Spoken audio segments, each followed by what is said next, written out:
OnlyFans is a big one. How do you balance a relationship with the type of work that we do? If you support them, that's going to make them love themselves and respect themselves. Two virgins doing it together where it's just like, nah, I don't even want to do it no more. He said to me, are you the man or are you the woman in the relationship? And I said, Dad, I'm actually you're an amazing dancer, you've got the job. And I was like, what?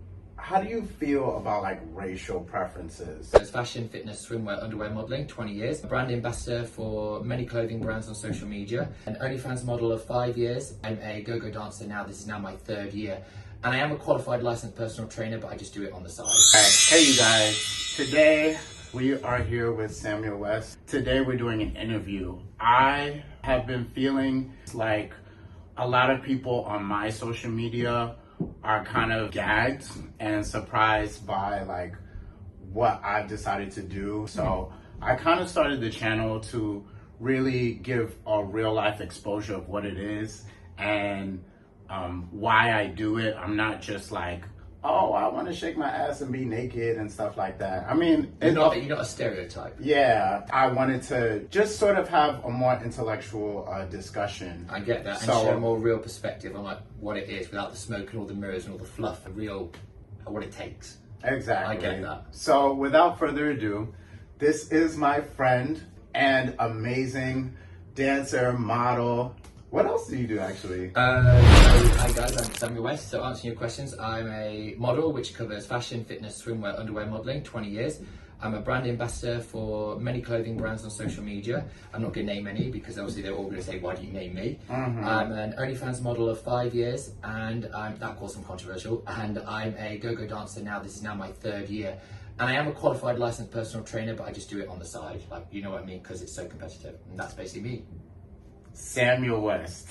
So just repeat for us again, how long have you been a go-go dancer? This will be my, honestly, to be actually real, technically it would be 4 years because 1 year before we went into the first COVID lockdown, I started my career, and during that year it was all going amazing, and then the next year, boom, COVID happened and everything stopped, and obviously, as you know, everything went to hell. So I put a cap on it for 2 years, and then when we went to my 3rd year, when we came out of lockdown in our 3rd year, I started to get back into it. So it was only halfway through that year. So technically it would be 4 years, but in actual work and everything, this is now year 3. Okay. It's gone like that. Yeah, it's gone like that. And you work here, but yes. Have you done like any other like? Yes, so specifically I got my first break at the Village Soho. That was in London. I danced there, I danced there for quite a good while, Friday night, Saturday night, Friday, Saturday, Sunday, and it was fantastic. I'm still trying to get it over there. Yeah, you're trying to get it over there. Oh my God. And so that's where I first started. I did that for basically like the last half of the year. So it was actually in July I started. And then when we came out of that year and went into our next year, that's when all the craziness happened. So yeah, literally I did half of that year at Village Soho. And mainly it was just there every Friday, Saturday and Sunday night or just the weekend. And then after when everything craziness happened, it was not last year, but the year before, I came to Birmingham Pride and did I think it was 19th Birmingham Gay Pride. And I saw the podiums outside. They were outside the podiums where the go-go dancers could dance. I didn't know that at the time. I had a bit to drink. So I got up on there, and like you've met me, I've got a lot of energy. I did 3 hours on there dancing, and the next thing I know, somebody just tapped me on the shoulder and went, "You're an amazing dancer. You've got the job." And I was like, "What? I didn't even know we were hiring." And then the previous management that were here said, "Well, we're going to give you a trial shift. Have you got any experience?" I told them I had. Showed them the pictures dancing. I said, "Okay, do it." On that very night, it was more busy than ever. I'm not saying that was me, but it was more busy because I've got quite a big, you've seen social media following, so I put it out there, so a lot of people came. And then after that, I said, yeah, you passed the trial shift, and that's it. So I've basically done my first year, and then I did last year, and now this year, as you guys know, it's Pride Month. I've just done my 21st Birmingham Pride here. 21 years, I know. I know, I love it. And then I did my 21st time marching the parade, but it was my first time go-go dancing here. I did the Friday, I did the Saturday, I did the Sunday. Friday I was not prepared. I literally got called in last minute. So I was like, and that was tough. Yeah. So it was really tough. I saw your story. I'm not gonna lie, I was really I didn't know what to do, but I can't say no. And when I love something, I never say no. So same. so, I I have a problem like that. So I did the Friday, the Saturday, and Sunday, and then when I was dancing on the Sunday, I got poached by this guy in blonde, and I will now be dancing. I've never been here before, guys. So if you're from here, let me know. I'm going to do Bristol Pride. I'm doing the Friday night, the Saturday night, and the Sunday. I'm not doing the Pride March, but I'm doing the Saturday evening, so Saturday day I'll go check out the Pride and everything. So that's going to be like another feather in the bonnet. That's an old saying, basically means another new experience, another new Pride, another new venue to work at. Get my name out there, get your face out there, build your social media, build their social media. It's all about connecting, guys. People think go dancing, it's just dancing. It is, but you have an opportunity to network and expand your career, because the only person that can get you more jobs, get you more gigs is you. You have to sell yourself, not just what you do on stage, but you have to be able to talk. You've got to commit.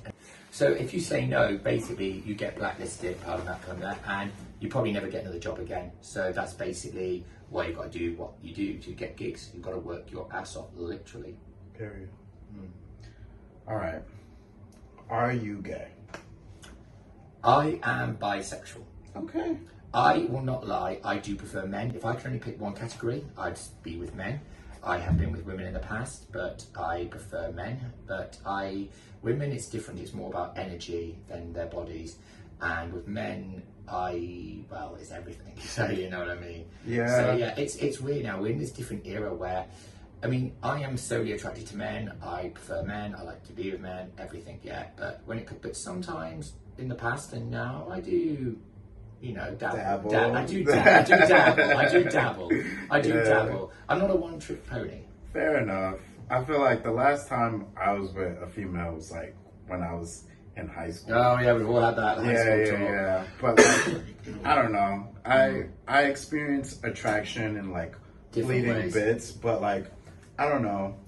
Being like a fitness professional and like understanding the human body, like you kind of sort of develop like actual taste for like. Yeah, you do. Like I've got a complex where, like you said, sorry to cut you off, but like if I want a guy, I don't care about his height, but like my sort of type I'll describe like it's a twink and a jock. So that's a new word. It's like a twonk. Basically, it's called a twonk. So it's like a guy that's naturally smooth, or if he's not naturally smooth, he shaves. You know, he's athletic, or he's naturally skinny, but he's very toned.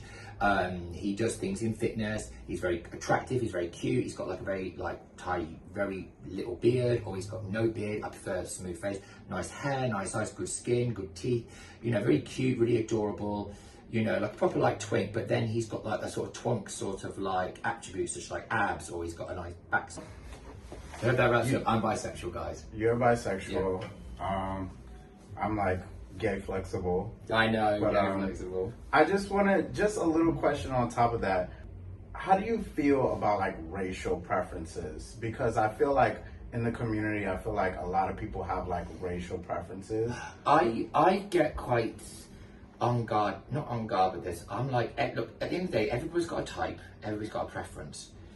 If a black guy said, I only prefer black guys, people would go, good for you, power, you know what I mean? But if a white guy says, I only prefer white guys, black people aren't my thing, it's now, in this day and age, it is like hot topic, hot button. It's like racism. It's like, no, it's like, it's your type. Like me, for example, like my type, I like a guy shorter than me in height, naturally skinny, naturally toned, lean, athletic, sculpted, smooth face, smooth body. And that means they can be black, white, Thai, Chinese. Like my sort of types go white guy, then Thai guy, Filipino, Japanese, Chinese, Vietnamese, black, then like Italian, you know what I mean, blah, blah, blah, blah. So, but my types go first. Like my actual type, if you said to me, you can only have these 5 people, it would be a white guy, a Thailand guy, a Filipino, a Japanese, or a Chinese. Those are like my type. I like the Asian sort of community.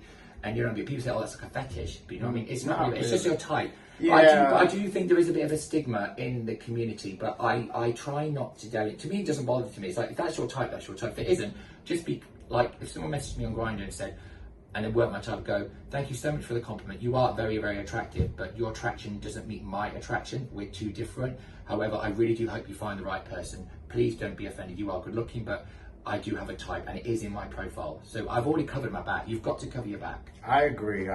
Like, if I feel like everybody's type is their type, you know, what you naturally attracted to, you can't really control that, but there's a difference between explaining what you're attracted to and then therefore deeming other groups as unappealing when we all are under the confirmation that attraction is subjective. So like to say something about somebody else, I feel like is, you know, that's where then there isn't validity. Like there's validity in like what you're attracted to, but to explain and going further into like, oh, well, this one's not this or this one's not that. Like it's sad, really. It shouldn't have to come to that sort of level of dialogue to not offend somebody. Because when I was coming out as gay, before a lot of the phone stuff came up, because there wasn't all this, someone could come up to me and go, excuse me. I go, listen, mate, you're really attractive, but you're not my type. And they go, okay, it's fine. Sometimes be a bit bitchy, have a go at you, but it's fine. But now it wouldn't be like, oh, take out your phone, I'm going to cancel you. Oh, you're a racist. Oh, you're homophobe. Oh, you're sexist. You're fattest. Oh, you're transphobe. It's like everything's got to have a trigger. It's like everyone's so angry and everyone's just itching for a fight. So now I make certain to cover my back, which is sad, really. But also I think there's a lot in our community, a lot of self-hate. As to quote an old saying, I'll probably, do not come at me for this. If you can't love yourself, how the hell can you love anybody else? Period. Amen. When did you come out? I came out when I was 16. I always knew it was different, but I came out at 16. I was at the dinner table, mum was washing up, and I went through an emo phase. I had the black nails, the hair, blah, blah, blah, started doing makeup. And my mum said, oh, well, you might, so what people think you're gay? And I went, well, what if I am gay? And she was like, okay, it doesn't bother me.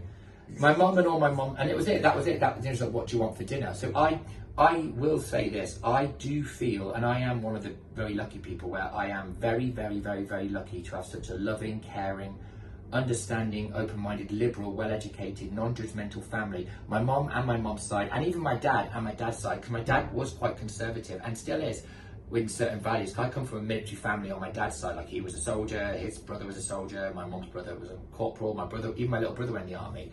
So, you know, it's quite a big thing. And for example, just some sort of like random, my mom was more disappointed in me that I wasn't going to become a hairdresser. Really? She was like, what's the point of being gay if you're not going to become a hairdresser? That's just a joke. and my dad actually was very, very black and white. He literally said to me, now guys, you've got to remember this was a different era. You know, he said, right, when you're with somebody, obviously you're safe. I went, yes, I don't need to talk. And he said to me, are you the man or are you the woman in the relationship? And I said, Dad, I'm actually the man in the relationship and that's how I prefer. And he went, okay, that's cool, let's grab a drink.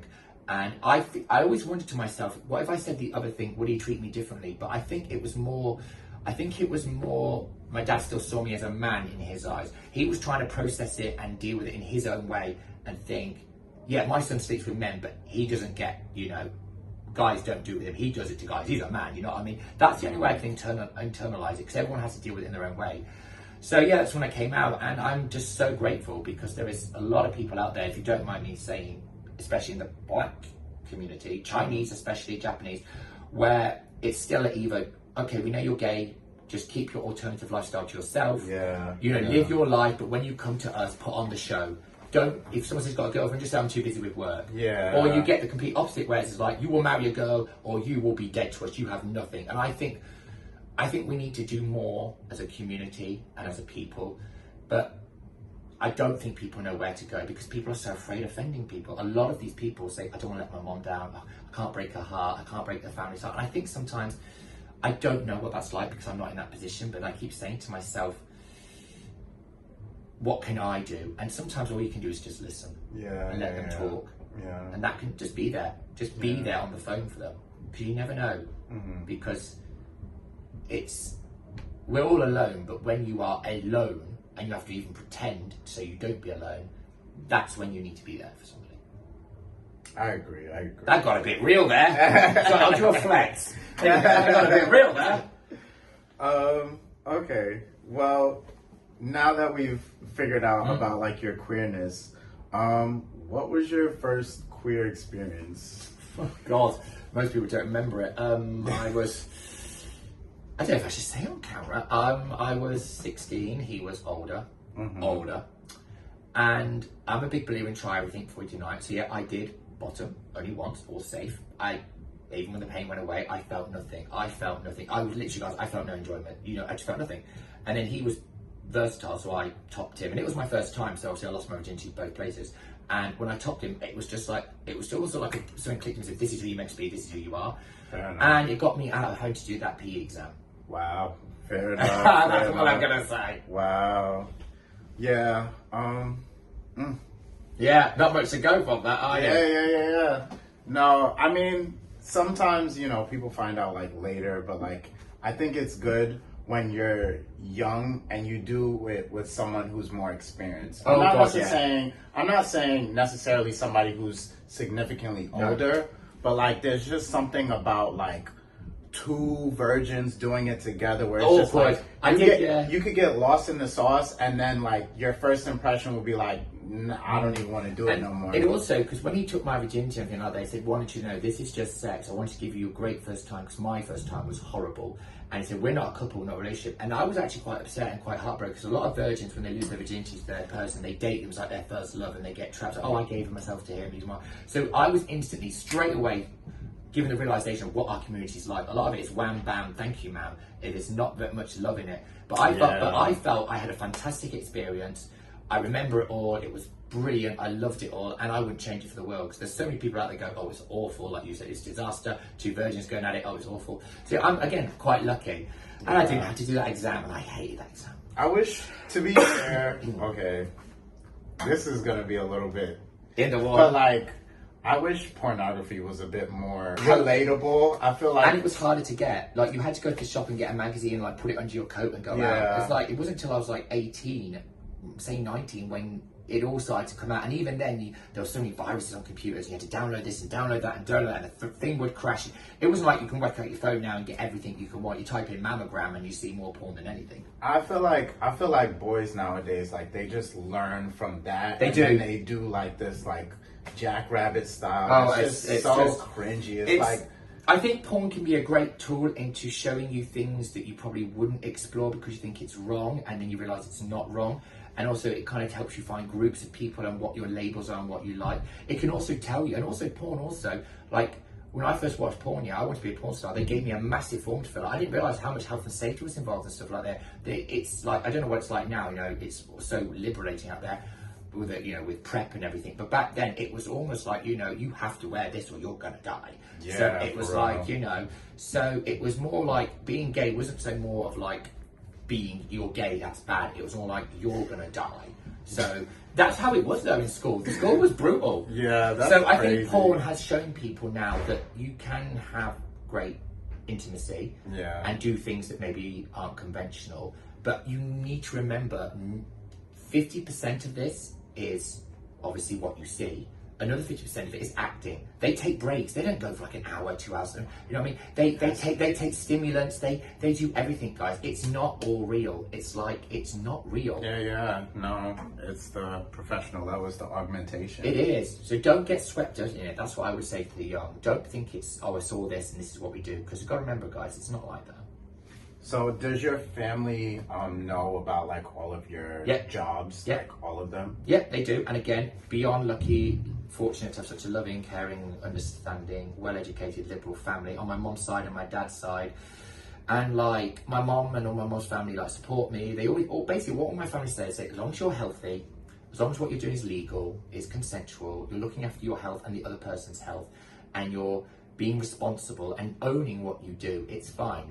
And if there are some things they don't want to know about, I keep saying, I don't bring, like my mom would come here to watch one of my shows, but she sees my photos on Instagram and goes, yeah, that's my son, he's fantastic, So, it's very, I think if you support the people that you love, even if you don't agree with it, if you support them, that's going to make them love themselves and respect themselves. If you don't support them, they're going to fall into wrong crowds, probably do the wrong things, and it's not because they're doing it because they're bad. They're doing it for attention. They're doing it because they've got no one praising them. If someone said, you look amazing, you don't need to do that, stick to that, they'll probably do it. But then with the pressure, so my family do know and they support me. They may not always agree with what I do, and they do. My mom tells me, my mom gives me the lecture, a little 1 point, so you're never too old to be told off. All right. Time for the meat and potatoes. Oh, meat and potatoes. Here we go. By the way, I don't eat potatoes. Are you in a relationship? I am in a relationship. Okay. How do you balance a relationship with the type of work that we do? And when I say like the type of work, I mean anything that has to do with exotic, erotic, whatever. So like me, I'm just a go-go dancer. Yeah. But you have different perspectives, different. I guess you could say personalities. Go-go dancer, model, yeah. PT, and then all of the other things, right? When me and my partner first got together in our first year, he accepted parts of it. I had to sit him down and educate him. I said, right, when you're with me, you get the real me. You get Sam. But you're not just getting Sam, you're getting the Sam that nobody else gets, and only maybe my mom sees and my nan sees. That's it. Nobody else in the rest of my family. And you get another part of Sam that not even my mom or family see, because that's between you and me. Right. But then you've got to understand, that's when we're together in private. When we go out in public, somebody's going to recognise me from a catwalk shoot in London, Paris, New York, Milan, or wherever, from a photo shoot, or from a fitness shoot, a swimwear shoot, an underwear shoot. It might be somebody from watching me go-go dancing, or it might be someone that's subscribed to my OnlyFans. I said, you've got to understand, when I chat to these people, I instantly go into what's called like a character mode. I put a mask on. So like here, I'm Sam the go-go dancer. Tomorrow morning, I am going to be just Sam, because I'm taking my family out for Father's Day. And then on Monday, I'm on a modelling job, so I'm Sam the fashion model. And then the next day, I'm doing fitness, so I'm Sam the fitness model. So I said, there's different levels of me where you get to see. I said, you get the real me, but you're going to have to share me a little bit. So like when I'm on a photo shoot, I'm working. When I'm go-go dancing, I've got to be flirtatious, but there's boundaries. I've got to be charming, but there's boundaries. I said to him, you have to trust me. The number one thing in a relationship like this is trust. Like OnlyFans is a big one. I said to him, we have the rules, like for example, I don't kiss the person on the lips. It's all safe. It's all safe, you know what I mean? Protection. They're on prep. A week before I do it, me and my partner abstain from anything, and I go get checked out, and I make certain that person gets checked out. And then obviously after when we've done it, or even though everything's been safe and all consensual, blah, blah, blah, I abstain from it again for another week, get checked out again, give him all the information. And it's not to prove that I'm not doing anything wrong. It's to give him his peace of mind. Because I know by giving him the peace, there's no drama, and there's no like, if anything happy goes, home. Happy home. And there's none of this. And when I come home, I am not Sam the model in any of those areas, fashion, fitness, wherever, or the go-go dancer, or I'm just me. And sometimes there are these moments where he doesn't like sharing me. Like, for example, we just went to Bali, and every single person, because I'm very tall, I'm 6'6", kept saying, stone man, or big muscle man. And we were just walking down the street, and some of these guys were just going, oh, dude, so muscly. And I was wearing a t-shirt. And I said to him, have you noticed, everyone's coming up to me, giving me attention. I'm smiling, saying thank you. I'm being polite, as we do, because we're British. But I'm not craving it. I'm not seeking it. I'm not acting upon it. And I'm not, making it happen. I'm not causing this. It's just my presence. It's how I am. And it is quite tricky sometimes but I give him reassurance, and he's beautiful, he's confident. There's always going to be problems and fighting and parts of self-consciousness and stuff like that. But at the end of the day, as long as you have communication and respect and trust, it's fine. But it is, a lot of people in this industry are alone. And I've always said to my partner, if this ever gets too much, walk away. We're on year 3 now nearly, and there are times when we have nearly ended it. And we even had, like last year, we had a 6-month break because it got too much for me. And actually, when we came back to the table, I said, look, I'm not changing, but I'll compromise here. And he said the same. And we're actually better now, because when he went away, he met people that do what I do. And he met this couple, they've been together for 30 years. And he was a porn star. And this guy said to him, I'm acting, I'm an actor, blah, blah, blah. So it took a different person outside of the relationship, a stranger, to confirm what I was saying. It shouldn't have to be that way, but that's what it takes. That's what it takes. Yeah. I really went on a tangent there, but I wanted to cover everything. No, because the relationship topic is so important. And I feel like, I don't know, sometimes the way I explain it is like, there are certain gifts and talents that everybody is gifted when they come, into this reality. You have certain gifts, you have certain talents. There's just certain things that I naturally attract and I don't, and you do. You get what I'm saying? And it's like what differentiates like me from someone else is like, to make it a profession, it has to be like on a certain level, and not everybody can do that. And that's what makes it industry standard. And there's a certain respect that you have to have for any sort of like industry work. You get what I'm saying? And also, a lot of people in our industry develop what's called imposter syndrome. So when I first started modelling, it was my first year, everyone kept saying to me, what do you do? I was like, I'm a model.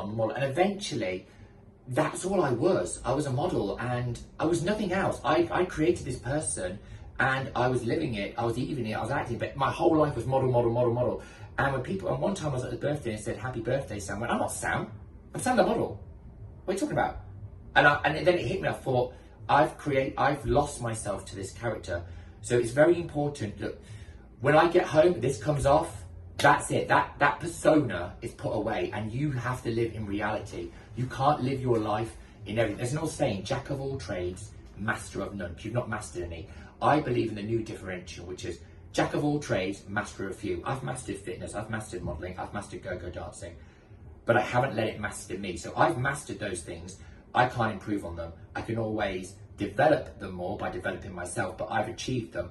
And all I can now do is achieve more on those achievements. But if I start something new, I've got to remember that when I start something new, that person still stays the same, which is Sam. Yeah. So if I want to be a doctor, I'm not going to become Sam the doctor. I've controlled them, I need to control that. So yeah, don't be a jack of all trades and just do it. Master those things. Master what you said your abilities are. Master them, and the things that you can't master, accept them. Just don't lose yourself to the things you've mastered. Because it's so easy to get swept up in all this and think it's all magical, and it's not. Yeah.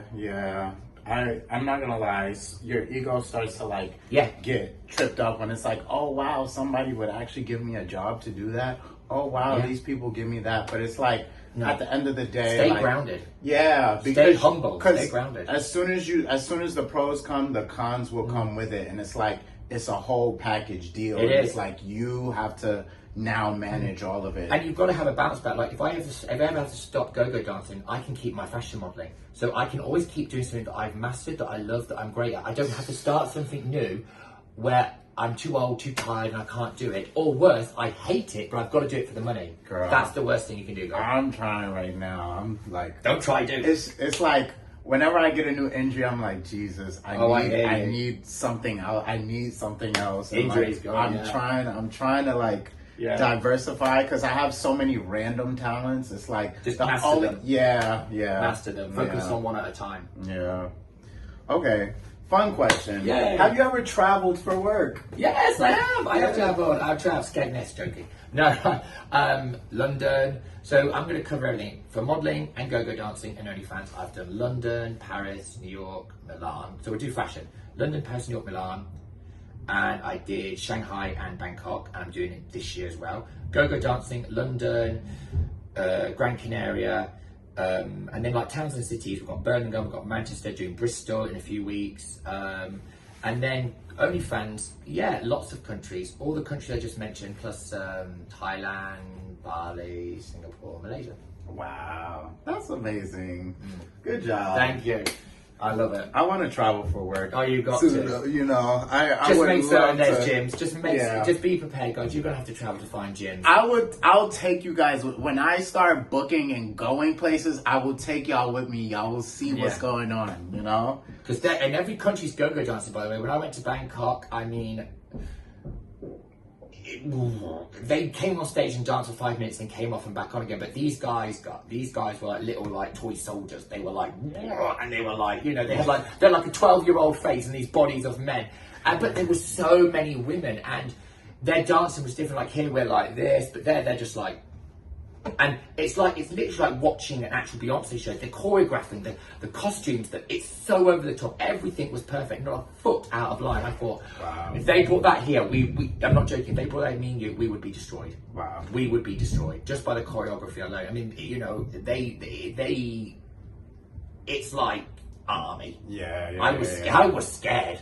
Yeah, I was impressed. I looked at it, I was just like that. They probably all have like past where they like grew up like, you know, training like really hard, and then it was like that was the work they found. But similar to me, but yeah. What's the largest tip you've ever gotten? Largest tip I've gotten 12 inches. Joking. I had to go there. Oh God! No, guys, I'm a top, so that'd be a wasted tip on me. But no, largest I've ever got was £250. Wow. By one customer. Wow. When was this? This was in Village Soho and it was my first day. And I literally, guys, I didn't have all this on. I literally had like a thong. Now, I didn't realise why I got that tip. The thong I had on was called UV light. So when the UV light hit me, it glowed, which was like, you know, what it's meant to do. But I didn't realise that I didn't realise that when the UV light hit it, it became transparent. Oh, so you could see everything. Yeah. And everything was there. I mean, full on. It was like I wasn't wearing anything. And I couldn't believe it. And the guy was just like, and everyone was just like that. And eventually I kind of had to keep dancing from behind because it was there and I never meant. So that was my first big tip and first mistake. Check your underwear. Check what you're wearing. Yeah. God, check what you're wearing. Jesus, check what you're wearing. Because one time I washed the pair, a jock strap, and I was dancing and the back snapped. I got a £100 tip. That was my second biggest tip, but I was literally holding it like that. So always check that. But £250 is my biggest tip. Wow. Yeah. I would have framed it, but I spent it. That's crazy. You know, outfits is literally a whole nother conversation. I didn't even think about that. But yeah. Yeah, that's all the questions I have. This was actually really fun. I can answer one about outfits if you want. Invest in good outfits, guys. And like clothing brands are good ones. Like I've got Leader on right now, but like this was from Team. This is like £1. This was like 40 quid. They aren't cheap, guys. And you can't just have one, you've got to have lots of looks. And also, this is funny, like certain things you wear don't look good on you, but look good on him. Like for example, he can wear Speedos, yeah? I can't wear Speedos because like, it just makes me just disappear there and makes my ass massive. Whereas it fits him perfectly. I love a Speedo. Yeah. I love it. If I don't feel like showing my, that night, sometimes a Speedo is all I need. Because he's got a great behind, not saying the front's not great, not seeing that, but just from I can tell, but the back is like his best asset, literally. But my front is my best asset, like I'm 6'6", but I can't, he dances in trainers, really nice cool trainers. I can't wear them because I look like a Pokemon character. So I have to wear boots. So we all have our elements what we can wear. So you've got to find out what looks work for you. Like sometimes I see these dancers wearing thongs. I'm like, that's too feminine for me. I wouldn't wear a thong. Sometimes I see them wearing like lingerie, like the fishnet stock. I wouldn't wear that. Sometimes I feel like I would wear a thong because like I'm sometimes too big. yeah, I'm too big. I feel like the jog straps like More because support. I don't have fat on my butt. So like when I bend over, See what I'm saying? it's like you see everything. So it's know. like sometimes I'd rather like at least a string there or something. Yeah, support. So, but like that's why I like to wear sometimes the bathing suits because it feels just as fun. And you've got all that support. Yeah. And like I don't know what else. I would actually say maybe one thing you probably haven't covered about pay. I want you guys to know, I don't know how it is everywhere else. Every different bar or nightclub or bar/nightclub, if they're like a hybrid, they all pay differently. And you do have to, like when you do an invoice, you do have to make certain you submit your taxes. You've got to be honest in taxes. You do have to pay tax. You do have to pay, that comes, when the tax man comes to, that pay comes out of that. So if you've this isn't here by the way, but if like one time I danced this place, I got like 200 quid. I danced for 5 hours for 200 quid. This was back in the day. And I got taxed. And at the end of the day, I only had, after when I factored in train fare and then there and back and then the tax, I only had like just under 100 quid. So I'd actually lost £100. So I'd worked for free. So make certain guys that you value, you price yourself at a rate where you're not being paid to come to work. You're being paid to come to work, but you're also earning money and you can still pay tax and still walk away with a bit of profit. You want to break even. You're not going to break even in this industry. You won't break even, not unless you become like a lead. And even then, your tax goes up. But like, say you got paid 250 quid and your travel was say £50. Say all your expenses came to 50 quid and you've been paid 250 quid. You've walked away £200 profit. So you've got to be a balance like that. If it's like half, that's fine if you've got other incomes. But if you haven't, you need to factor that in. Because this job, people think it's great. It doesn't pay loads. It doesn't pay loads. It really doesn't. Like no, that's why we have multiple careers. Yeah, like modelling. Like I do London Fashion Week. Sometimes I'll get £10,000-15,000 for 2 weeks' work. I pay tax, and I won't get any work till the next Fashion Week. So it's not a money making thing. You may see the tip share, but like some places never tip. Some places tip loads. And in this economy now, with the recession and the cost of living, people barely. You'd be lucky if you get a good tip on a bank holiday. Bank holiday, yeah, you will. You will. It's not easy, guys. And you are competing with your fellow go-go boys or go-go girls, but in a way that's not like who can get the most money yet. But you've got to remember, they're dancing with you, and they're competing with you in a friendly way. They want to get tips too. You know what I mean? It can be fun, but it's not like, you know what I mean? It's like, and sometimes I've noticed, not with us, but in other places, there can be a bit of animosity, like, oh, he got 250 quid, he was here for an hour, I've been here for 4 hours. Again, it's that girl, trust me, I'd say go to the gym. Oh, girl. I'd say go to the gym, or maybe, I don't know, wear a mask, Yeah. wear a mask or something. There's got to be something, because everybody will tip for something. You need to meditate, because honestly, there's no space for that energy in like a fun environment. Like in a true like party environment, that energy doesn't work well. It doesn't thrive well. Like you actually should be like here to elevate the vibration of the room. So if you thinking like that, like that's already... I would say in go-go dancing, if you're thinking about I'm here for the money, you need to leave, because no matter what you do, you're never going to have money. You're never going to have loads of money. You'll be lucky if you break even, and sometimes you will make a profit. But at the end of the day, guys, you will not become rich off this. You will have to have a second income. And also on top of that, guys, tomorrow they could get rid of you. They could replace you with somebody younger. They could say we don't need that many go-go dancers. These jobs, guys, it's like my job in modelling. You know what I mean? I'm not saying my age, but I'm getting up there. Work becomes a bit less, so I have to fight harder to get those checks. You've got to fight. So in this industry, guys, if you say, oh, I'm going to miss the gym today, that could make or break you for like getting tips. Like I've been to the gym today. I've been to the gym 5 days this week, 2.5 hours. I've just done a 3-hour workout now. It makes me feel good. I do it for me, but I'm pumped up. I look good. It's my way of saying I've done it. Because if you get in, you say I did everything I can. But if you go, girl, I should have gone to the gym. I should have eaten that cake. You're a fail. You're a fail. Because I see you work your ass off. Quite literally. You do go-go dancing, pole dancing. So you know what I mean? Yeah. And that's like, you know, I tried to find a thing that could like get me in the door, you know, like something that I could stick out with that could get me in the door. But like, you know, I feel like it might be harder for you as well, because like I call it like it is, guys, but I'm very direct, which you know from when you met me. Sometimes it can be because you're black. Sometimes it can be because you don't fit the mold. I can't do pole dancing anymore now because I don't fit the mold. I'm too tall. You know what I mean? I'm skilled, but I can't do it. I'm just too tall. It doesn't look sexy enough. But the thing is, people now in these industries won't tell you. They'll just say, we're not looking for anybody right now. But deep down, you know. It's for one reason or another. So I feel like, I think being gay and black is harder than being gay and white. Well, yeah. In your own way. And in spaces, you know, in spaces and places, I can see, like, I'm looking at places where, like, oh, okay, I feel like could get work there, I could get work there, but then I kind of see, like, the group who's there, and I'm like, okay, do I choose to, like, go in and be the token person, or is it, like, would I even gel with the vibe? So, it's, you know. But sometimes, I also in this industry, guys, not here, by the way, but in certain areas, I would say, sometimes you turn up, you may not like certain people, get on with it, or even like the music, you've got to grit your teeth, and you've just got to do it. Yeah. Like me, myself, I put my sunglasses on because sometimes I don't like people looking at my eyes. I actually don't like people looking at my eyes, like looking at me direct, so I put the sunglasses on. It's my way of creating like a shield. I know they see me, I can see them, but I don't think they're seeing me, if that makes sense. Fair enough. But you have your poles, so they can't get very close to you. Yeah. I'm like swinging legs. I'm like, get back! Yeah. So there you go. Sorry, I just want to add some more questions. No. Well, thank you. Oh, it's been great. Oh, and I'm actually on shift in like an hour. Yeah. We're actually in the dressing room. Call it a dressing room. It's like an underground storage room. It's like, this is where sadness comes to kill itself. If you want to see, there's a freezer. Yeah, there's a freezer. There's like wigs, lockers, and all types of stuff. So basically, guys, it's very glamorous. We are in the environment. We are in the room where it happens.